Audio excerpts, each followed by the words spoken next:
طور پر خلیج جزیرہ اور خلیج فارس کے قریب ساحلی مقامات پر چھاپے یا محدود آپریشنز شامل ہو سکتے ہیں۔ امریکی اہلکار کے مطابق زیر غور زمینی آپریشن کا ممکنہ ٹائم فریم 2 ماہ ہو سکتا ہے۔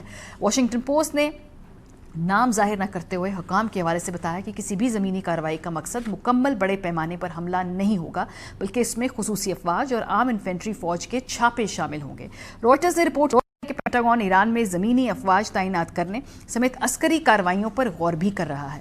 امریکی خبر ایجنسی ایسوسی پریس نے رواں ہفتے کے آغاز پر رپورٹ کیا تھا کہ پینٹاگون ایران کے خلاف کارروائیوں میں مدد کے لیے فوج کے lead 82nd year bone division سے کم از کم 1000 اہلکاروں کو تعینات کرنے کی تیاری کر رہا ہے، اور یہ تعداد خطے میں پہلے سے موجود 50,000 فوجی اہلکاروں کے علاوہ ہے۔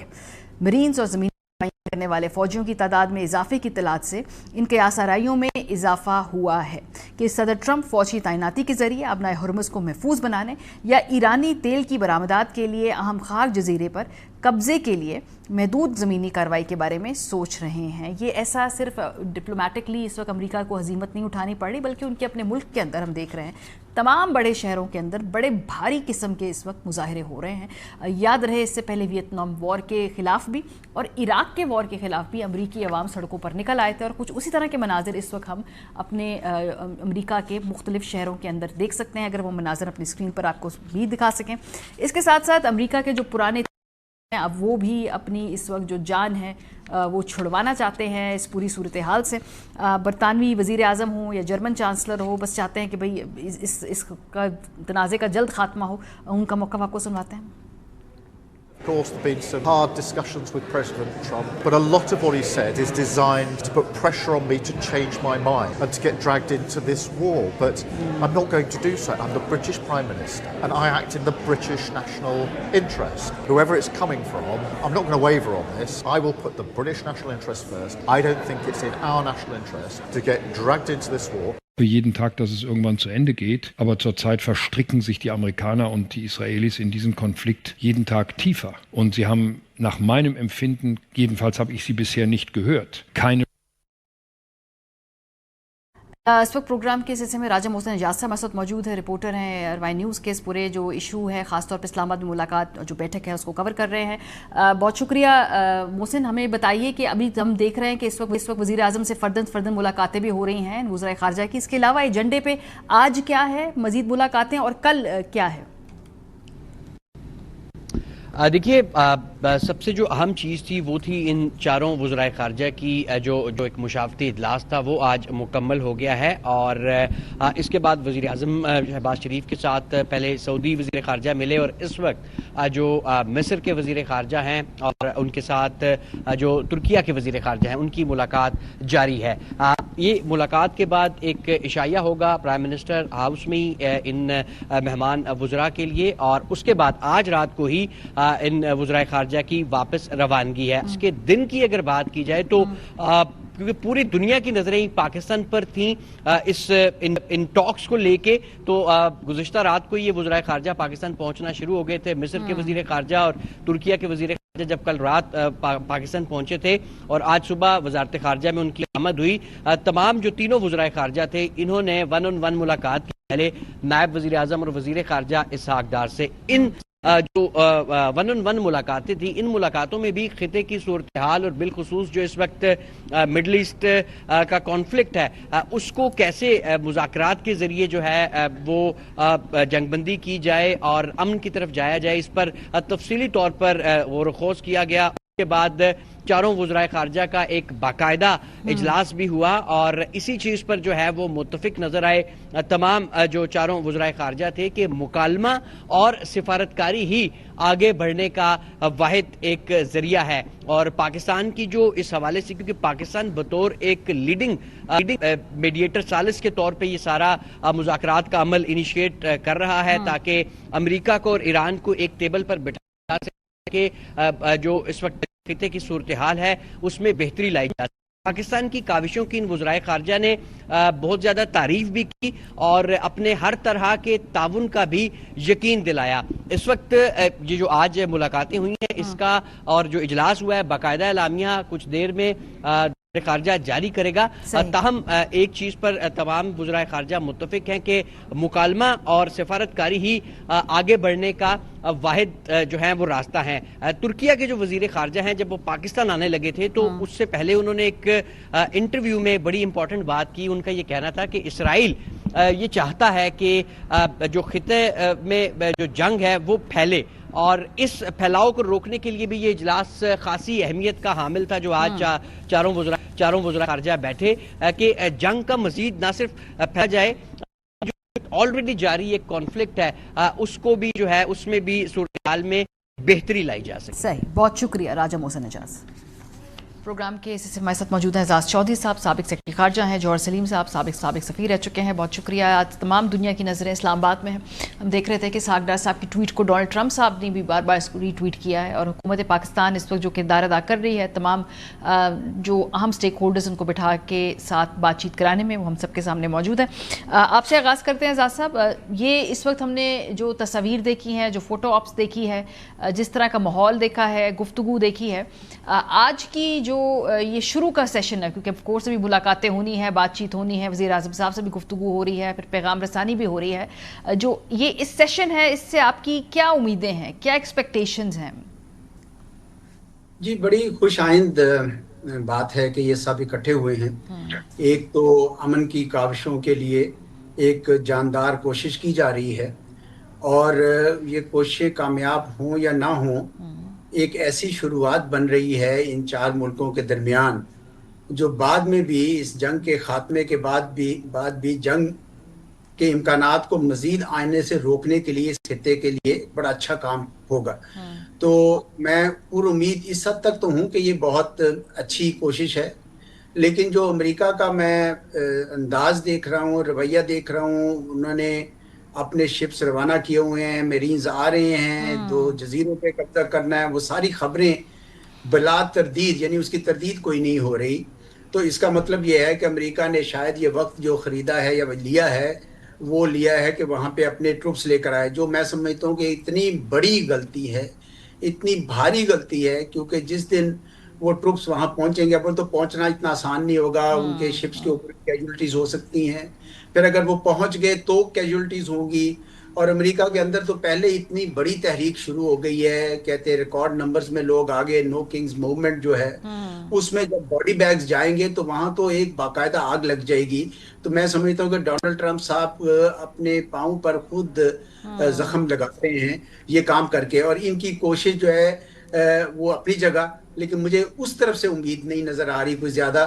مجھے لگتا ہے کہ ڈونلڈ ٹرمپ صاحب ابھی جنگ روکنے کے لیے تیار نہیں ہے. بہرحال یہ انہوں نے اچھا کیا ہے, ان کی کوشش بھی یہی ہونی چاہیے کہ نہ صرف ایران کو یہ کہیں کہ جی آپ سعودی عرب پہ حملے نہ کریں, بلکہ جو ان میں سے 2 ممالک کم از کم ایسے ہیں جن کے اسرائیل کے ساتھ بھی رابطے ہیں, وہ اسرائیل کے ساتھ بھی کہیں, جس طرح مصر ہے یا ترکیہ ہے, اور باقی امریکہ کو بھی کہنے کی ضرورت ہے کہ جناب آپ جس طرف لے جا رہے ہیں ہمارے خیال میں یہ مشکل نہ پیش آ جائے آپ کے اپنے لیے بھی, تو کائنڈلی ذرا اپنا ریویو کیجئے اس سارے منظر کو. صحیح. تو یہ جو آپ کا نقطہ ہے اسی کو میں آگے لے کے بڑھتی ہوں. جوہر صاحب, امریکہ شاید یہ ٹائم بائی کر رہا ہے, یہ تو مشرقی جو ایک پوائنٹ آف ویو ہے ایران کا, لیکن یہ مغربی میڈیا بھی اس کو رپورٹ کر رہا ہے. ہم نے دیکھا کہ آج وہاں پہ واشنگٹن پوسٹ کے اندر یہ سٹوری آئی بھی ہے. اس کو ابھی تک وہی بات ہے کہ ڈینائی نہیں کیا گیا, لیکن ایک بہت بڑا ٹرسٹ ڈیفیسٹ بھی ہے جوہر سلیم صاحب, ایران کا امریکہ پہ, اس کے علاوہ مشرق وسطیٰ کا ایران کے اوپر. تو وہ بہت گہری ایک خلیج ہے, وہ پر ہوتے ہوئے اتنی آسانی سے آپ کو نظر آ رہی ہے؟ جی بالکل, اور اعزاز صاحب نے صحیح کہا بالکل کہ دیکھیں آگے آنے والے دن ہیں اس میں ہمیں اور مشکلات نظر آ رہی ہیں. اچھا دیکھیں, اس میں نے 2 چیزیں کہی تھیں اپنے کامنٹس ٹو دا میڈیا کو جو ہے نا بہت دن پہلے. ایک میں نے کہا تھا کہ جب ایران یہ خلیجی ممالک پہ جب ان کے سویلین انفراسٹرکچر پہ ایران نے اٹیک شروع کیے, تو میں نے کہا تھا کہ یہ جو ہے بہت سے لوگ سمجھتے تھے کہ اس سے شاید وہ پریشر جنریٹ ہوگا کہ وہ امریکہ کو کہیں گے کہ یہ جنگ بند کریں. میرا یہ اندازہ تھا کہ یہ کچھ بیک فائر کر سکتا ہے, کیونکہ یہ بھی ہو سکتا ہے کہ وہ ملک جو ہے, کیونکہ وہ ٹرسٹ ڈیفیسٹ بہت بڑھ جائے گا ان کے اور ایران کے بیچ میں, تو وہ کچھ امریکہ کو جا کے یہ کہیں گے الٹا کہ اب تو جو ریپوٹیشنل ڈیمیج ہم نے لینا تھا وہ ہو گیا, اب فنش دا جاب. اور بعد میں ہم نے دیکھا اس قسم کی آوازیں بالکل وہاں سے آئیں. دوسری چیز یہ کہ اچھا جنگ کے بارے میں میرا یہ اندازہ ہے کہ دیکھیں پریزیڈنٹ ٹرمپ اتنی لمبی جنگ کرنے کے لیے تیار نہیں تھے، نہ ہی ان کو سوٹ کرتی تھی، نہ ان کا یہ سٹائل ہے کہ ان کا سٹائل ہے کہ جی کوئی سوئفٹ قسم کے ایکشنز ہوں جس میں سے کوئی وکٹری کلیم کر سکیں. پر ہم نے دیکھا کہ کچھ ہفتے پہلے سے ہی وہ اس قسم کی سپیس کریٹ کر رہے تھے، بہت زیادہ مختلف سمت میں بیانات دے کے کہ جی ہم نے تو اپنے سارے ٹارگیٹس اچیو کر لیے ہیں، اب تو ہٹ کرنے کے لیے کچھ رہا نہیں ہے، ہم نے ان کی نیوی تباہ کر دی ہے، یہ بھی کر دیا، یہ بھی کر دیا. اب مسئلہ کیا ہوا؟ مسئلہ یہ ہوا کہ اس کے بعد کیونکہ ایران کی ریٹیلیشن جب زیادہ افیکٹو ہوئی تو اس میں اور پھر یہ خصوصاً جو ہرمز جو اسٹریٹ آف ہرمز ہے یا ابنائے ہرمز جو ہے اس پہ اس کی جو بندش ہو گئی، اور اس کی بندش جو ہے وہ امریکن اندازوں سے زیادہ دیر تک قائم رہی، کیونکہ اس میں کچھ پہلے اندازے یہ تھے کہ اگر بندش ہو بھی گئی تو امریکہ اس کو کھلوا لے گا، لیکن وہ اندازے حقیقت پہ مبنی نہیں تھے، کیونکہ اس میں تو صرف وہ اتنی تنگ ہے جو ہے، اور وہ ایران کی ساری کوسٹ لائن اس کے ساتھ ہے کہ اس میں تو صرف ایران اگر تھریٹ آف فورس ہی استعمال کرے تو وہ کیونکہ انشورنس پریمیم اتنا زیادہ بڑھ جاتا ہے کہ کوئی پھر ٹینکر آتے ہی نہیں ہے اس کے اندر، تو وہ بڑا افیکٹو رہی.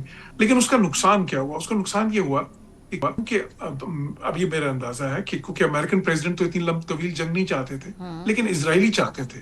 اسرائیل جو ہے ان کو سوٹ کرتی ہے اس لیے کہ نتن یاہو کی جو سیاسی بقا ہے ساری وہ جنگوں میں ہے، وہ تو چاہتا ہے کہ جنگ طویل سے طویل ہو تاکہ وہ میکسیمم ڈیگریڈ کرے ایرانین کیپیسٹی کو، اور ساتھ ہی ساتھ وہ اپنے ملک کے اندر بھی جو اس کی داخلی سیاست ہے جہاں پہ اس کی پوزیشن کافی کمزور ہے تو وہ اس کو کیونکہ وار ٹائم پہ جو بھی لیڈرشپ ہوتی ہے وہ پھر کنٹینیو رہتی ہے. اس میں یہ سمجھتا ہوں کہ ایران کے لیے بھی بہتر ہوتا اور ابھی بھی بہتر ہوگا کہ وہ آف ریمپ جو ہے نا اس وقت تلاش کریں امریکہ کے ساتھ مل کے. وہ شاید امریکہ کو بھی سوٹ کرے گا، پریزیڈنٹ ٹرمپ کو، جس طرح اعزاز صاحب نے بھی کہا وہاں پہ آلریڈی دیکھیں غیر مقبول جنگ ہے امریکہ میں، اور یہ مزید غیر مقبول ہو جائے گی آگے. اور ایران کو سوٹ نہیں کرتا کیونکہ جس طرح کی ڈیمیج وہ لے رہے ہیں، ٹھیک ہے کہ انہوں نے بہت ہی افیکٹو ایک اسیمیٹرک وارفیئر کی ہے، لیکن کیونکہ ان کی ایئر ڈیفنس نہیں ہے، ان کی اس طرح کی جو ہے نا وہ میزل ڈیفنس سسٹم بھی نہیں ہے، کوئی اس طرح کی چیز نہیں ہے، تو ان کو برنٹ لینا پڑ رہا ہے اس وقت جو بھی جو امریکن اور اس وار کی کاسٹ جو ہے وہ بڑھتی جا رہی ہے، ہیومن جانی نقصان کے والے سے بات کریں سب کے لیے بڑھ رہی ہے جی، اور پوری دنیا کی معیشت کے اوپر اس کا بوجھ ہم آہستہ آہستہ کیا بلکہ بڑا واضح طور پہ محسوس کر رہے ہیں. اعزاز صاحب، امریکہ جو ہے اور ایران ابھی براہ راست بات تو نہیں کر رہے، پاکستان کے ذریعے بات کر رہے ہیں. ہمیں دیکھا پاکستانی وزیر اعظم ایرانی صدر سے بات کرتے ہیں، اور پھر یہ میسیجنگ جو ہے وہ بیک اینڈ فورتھ ہو رہی ہے. لیکن کیا آپ کو مستقبل قریب میں براہ راست امریکہ اور ایران کے درمیان سفارتی لیول پر آپ دیکھیں گے کہ اکٹھے کسی پلیٹ فارم پہ نظر آئیں گے، یا بھی اس کے امکانات محدود ہیں؟ محدود ہیں جی، جب تک یہ جنگ کا خاتمہ نہیں ہو جاتا اور کوئی سیٹلمنٹ نہیں ہوتی اس وقت تک تو میں وہ منظر نامہ نہیں دیکھ رہا. پر میں جوہر صاحب کی یہ بات سے اتفاق کرتا ہوں کہ ایران کے لیے بھی یہ اہم ہے. دیکھیں نقصان بہت ہو چکا ہوا ایران کے اندر بھی، 80,000 90,000 کے قریب سٹرائکس ہوئی ہیں، اور ان کے لیے بھی ضروری ہے کہ اور ان کو اگر جنگ اس وقت سٹیل میٹ پہ بھی ختم ہو جائے، یعنی اس حالت میں بھی ختم ہو جائے، تو ایران تو بڑا ایک قسم کا اس کا قد بڑا اونچا ہو جائے گا، کیونکہ وہ تو سروائیو کر گیا. اس کی بیٹل تو ایگزسٹنس کی تھی، سروائیول کی تھی. تو ایران کے لیے بھی یہ اس میں شدید وہ جسے کہتے ہیں اس کی خواہش ہونی چاہیے، میرا خیال ہے بھی. مجھے زیادہ جو خوف نظر آ رہا ہے وہ یہ نظر آ رہا ہے کہ اگر یہ امریکی اسی طریقے سے اپنے پلان سے بڑھتے رہے اور جنگ کا ایک گھمسان کا رن پڑا، اور اس میں جو خلیجی ریاستیں ہیں خصوصاً یو اے ای وغیرہ وہ ابھی پوری طرح جنگ میں شریک نہیں ہوئے. اگر وہ شریک ہو جاتے ہیں، ان کے سیولین انفراسٹرکچر پہ بھی اتنا حملہ نہیں ہوا، ابھی تو ان کی انسٹالیشن پہ ہوا ہے جہاں سے امریکی چھپے ہوں گے. جب وہ پوری طریقے سے ہو جائے گا تو یہ تو مکمل تباہ و برباد تو ہوں گی. اور آئل فیسلٹیز بھی اگر ختم ہوتی ہے تو دنیا کی اقتصاد میں اتنا بڑا بحران آئے گا کہ آپ کو وہ کچھ تو تخمینے یہ بتاتے ہیں کہ 1929 والی جو کساد بازاری تھی، جو ریسیشن تھی، اس کی یاد تازہ ہو جائے گی، اس سے بھی زیادہ بڑھ جائے گا. اور یقیناً یہ بہت ہی خطرناک ایک قسم کا ماحول ہوگا. تو ہمارے لیے بہت ضروری ہے پاکستان جیسے ملکوں کے لیے کہ ہم اس منظر نامے کا کو ذہن میں رکھتے ہوئے ابھی سے تیاری کریں. بہت سارے ملک میں دیکھ رہا ہوں، انڈونیشیا اور تھائی لینڈ وغیرہ، جہاں پہ کئی مہینوں کے ریزروز ہیں. ہمارے تو صرف 28 دن کے وہ راشن بازی کر رہے ہیں، اور ہم تو بالکل اس طرف معاملے میں میرے خیال ہے پوری طرح ہماری توجہ نہیں ہے. میں سمجھتا ہوں کہ مزید اس پہ کام کرنا ہوگا کیونکہ اس کا خطرہ موجود ہے. امریکہ بہرحال اپنی اس جنگ کو اس سمت پہ لے کے جا رہا ہے، جس کے بعد جو میں سمجھتا ہوں کہ بہت ہی خطرہ بڑھ جائے گا اور خصوصاً دنیا کی اقتصاد کے لیے۔ جوہر صاحب یہ جو آپ گفتگو سن رہے ہیں اس پہ پاکستان کی جو ہم نے دیکھا کہ ایڈمنسٹریٹو سٹرگل ہے وہ تو ہے کہ بھئی اپنے ملک کے اندر ریسورسز کو کیسے ہم نے لے کر آنا ہے، ان کو عوام تک ایک افورڈیبل طریقے سے پہنچانا ہے، یہ ایک چیلنجز ہے، لیکن جو بیرونی فرنٹ پہ بھی جو بیلنسنگ ایکٹ ہے بڑی ٹائٹ روپ ہے اس وقت۔ اچھی بات ہے کہ ریاست پاکستان نے ابھی تک اس چیز کو بہت اچھے طریقے سے مینج کیا، دونوں اطراف کا وہ کانفیڈنس بھی انجوائے کرتے ہیں، اس کے ساتھ ساتھ ان کے درمیان کردار ادا کرنے کو تیار بھی ہیں اور کر بھی رہے ہیں پل کا۔ لیکن یہ کیا آپ کو لگتا ہے کہ پاکستان کے لیے یہ شاید ایران سے بھی زیادہ پاکستان کے لیے بھی ضروری ہے کہ مذاکرات اس وقت کامیاب ہوں، کیونکہ آگے جا کے ہمارے بھی آپشنز بڑے محدود ہوتے جائیں گے؟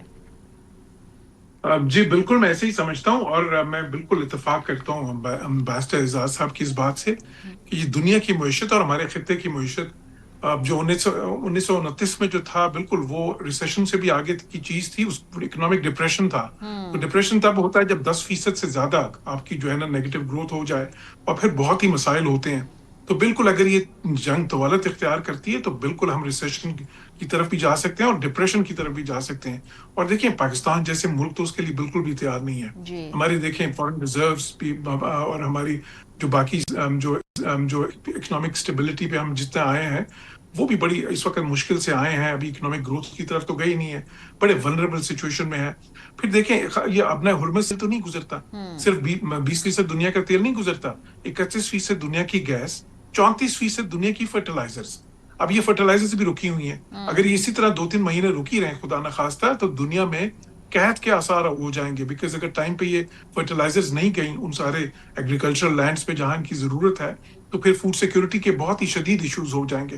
تو دنیا اس کا بالکل متحمل نہیں ہو سکتی، اور یہ بہت اشد ضروری ہے کہ یہ اس وقت وہ ملک جن کی اس قسم کے ڈپلومیٹک کلاؤٹ ہے، ڈپلومیٹک پرومیننس ہے، اس کو پورا لیوریج کریں امن کی طرف، اور اس میں پاکستان ظاہر ہے کہ اس وقت جو وہ اہم ترین ممالک ہے اس میں آتا ہے۔ لیکن میں یہ بھی سمجھتا ہوں کہ آنے والے دنوں میں اس میں چین کا رول بھی دیکھتا ہوں، بیکاز دیکھیں چین وہ ملک ہے جس کی سب سے اگر ایران کی کسی کے پاس سب سے زیادہ لیوریج ہے ایران کے لیے تو وہ چین ہے۔ وہ کیوں؟ 90% ایران کا تیل جو ہے وہ چین خریدتا ہے، اور پھر جو ایران کی ڈیفنس ہے ساری، جو ان کے یہ میزلز اور جو اس میں بڑے افیکٹو ہیں سارے پروجیکٹائلز وغیرہ، ان کے جو پارٹس ہیں سارے وہ مطلب کیونکہ وہ تو الیکٹرانکس پہ بیسڈ ہیں سارے، یا میٹل الوائز وغیرہ جو کہ ڈیول یوز کی چیزیں ہوتی ہیں، اس پہ کوئی ریسٹرکشنز نہیں ہیں، وہ ساری چین سے ان کو ملتی ہیں۔ کچھ ٹیکنالوجی انہوں نے رشیا کی یوز کی ہے، لیکن جو اس کی جو بیسک سمجھ لیں اس کے لیے ان کو جو میٹلز چاہیے اور جس طرح کی ان کو اس کے اسپیئر پارٹس چاہیے سارے، یا پارٹس چاہیے بلکہ بنانے کے لیے بھی، تو ان کی ڈیفینس جو ہے ان کی ساری اکانومی جو ان سی ہے وہ چائنا پہ بہت زیادہ ڈیپینڈنٹ ہے۔ تو چائنا کے پاس وہ لیوریج ہوگی، اور چائنا چاہے گا بھی، میں سمجھتا ہوں، اس لیے کہ چائنا کی اکانومی سے دو طرح سے افیکٹ ہو سکتی ہے۔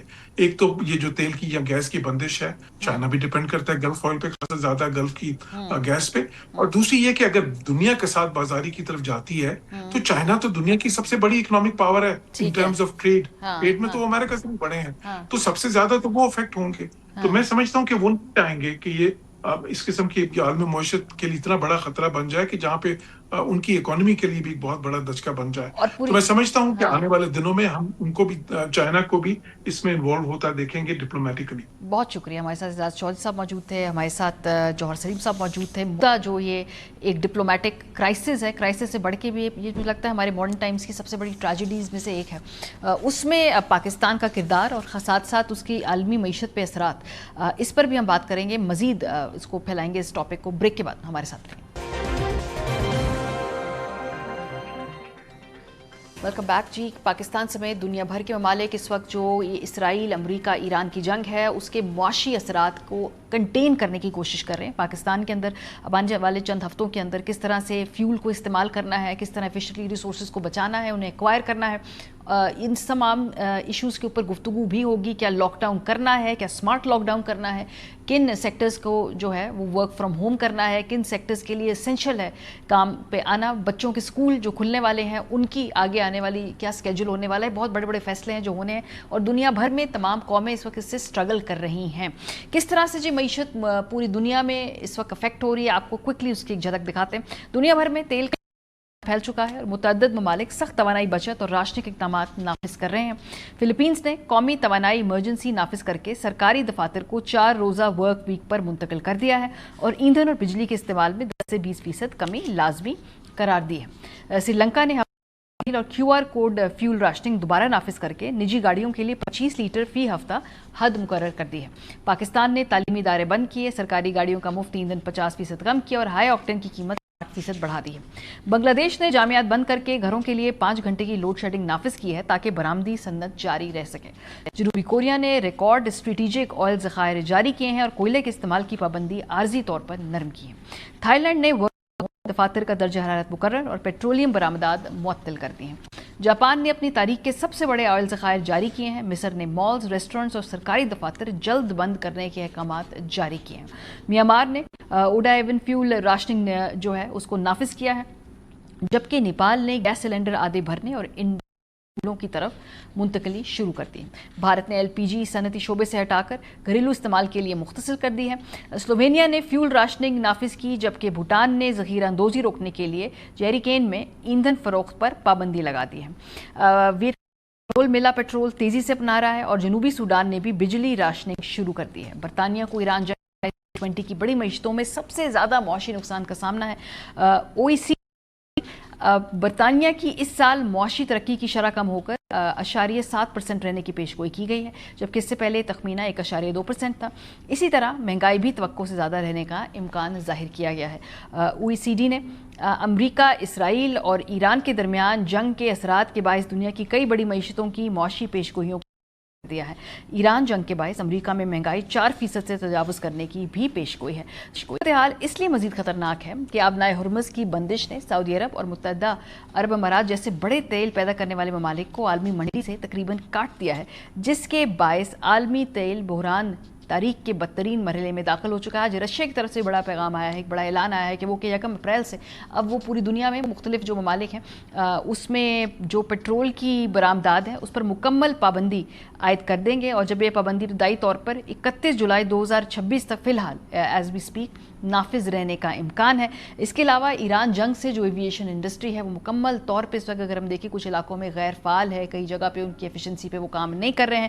غیر ملکی خبر ایجنسی کی رپورٹ کے مطابق دنیا کی 20 بڑی ایئر لائنز کو مجموعی طور پر تقریباً $53 ارب کا نقصان ہو چکا ہے۔ پچھلی مرتبہ جب کووڈ ہوا تھا تو اس وقت ایویشن انڈسٹری بالکل بیٹھ گئی تھی، اس کو ریکور کرتے کرتے کئی سال لگے ہیں، تو اس مرتبہ جو یہ نقصان ہے اس کو ریکور کرتے ہوئے کیا وقت لگے گا۔ پاکستان کے فضائی شعبے کو بھی ابھی تک ایز وی اسپیک 7 کروڑ زیادہ ڈالر سے زیادہ کا نقصان ہو چکا ہے۔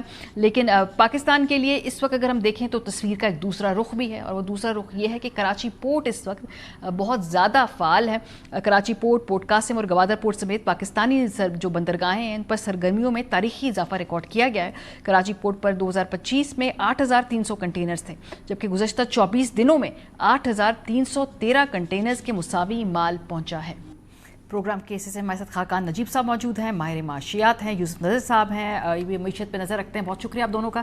میں نے یہ تھوڑی سی تمہید اس لیے باندھی ہے کہ پوری دنیا کا جو چیلنج ہے پاکستان کو اس سے پہلے پریمپٹیولی کچھ فیصلے کرنے ہیں، وہ کیا فیصلے ہونے چاہیے ہیں۔ آج ایک سمارٹ لاک ڈاؤن کے حوالے سے ایک خبر سی اڑی ہے، لیکن اس کے کیا خد و خال ہونے چاہیے، اس پر بھی بات کریں گے۔ خاقان صاحب آپ سے آغاز کرتے ہیں، اس وقت کیا لاک ڈاؤن کرنا، سمارٹ لاک ڈاؤن کرنا یہ ایک اچھی اسٹریٹجی ہے، اس طرف جانا چاہیے ہے؟ کیونکہ بھی آنے والے اس تنازع کے بارے میں کوئی کلیئرٹی نہیں ہے کہ کب ختم ہوگا یا کب یہ ایون سبسائڈ کرے گا۔ تو ماری اگر ہم تھوڑے سے خد و خال طے کر لیں کہ اگر فریم ورک کیا ہونا چاہیے اور ایک ٹائم پیریڈ کیا ہونا چاہیے، اصل تو بات یہی ہے کہ what is the length of this Middle East conflict, کتنا یہ رہے گا۔ مطلب میرا یہ خیال ہے کہ اگر یہ 1-2 ہفتے میں اور سبسائڈ بھی کر جاتا ہے، پر جو آئل کی قیمت ہے وہ پروبیبلی ایلیویٹڈ رہے گی اگلے 2-2.5 ماہ تک۔ So what's your best strategy? The best strategy of course is demand conservation versus just securing supply, so that's number 1۔ Number 2 is کہ آپ پیپل کو سبسڈائز کریں اور پاور کو سبسڈائز نہ کریں، انرجی کو سبسڈائز نہ کریں۔ ابھی ہم انرجی کو سبسڈائز کر رہے ہیں، لوگوں کو سبسڈائز نہیں کر رہے، which means moving on to a targeted subsidy. Thirdly, you ramp up your local production.